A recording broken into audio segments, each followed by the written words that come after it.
How to remove repost on TikTok. Hi everyone, welcome back to our channel. In today's video, I'll simply guide you on how you can remove repost on TikTok, so make sure to watch the video till the end. Now, if you are on TikTok and then you like the video, you want to share them to your friends, what do? You repost the video by tapping the share icon here, tapping the repost option. One way that you can quickly undo the repost is by tapping the share icon again and again tapping on remove repost over here, as you can find it. But let's say you've been past so many videos after this, you've watched so many videos after that, and now you want to remove the repost. What do? You want to find all the reposted videos. Well, in that case, all you have to do is first come to your profile page by tapping the profile icon.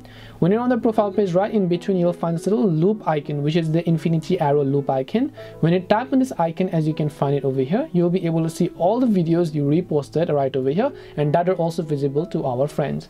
To unrepost it, you can just tap on it, tap the little share icon from the bottom right, tap on remove repost, and the repost will get successfully removed, as you can see it here. And this way you can remove repost on TikTok. Hope this video was very helpful. If you have got any questions, feel free to leave them down below. Thank you for watching till the end of this tutorial, and see you soon in the next video.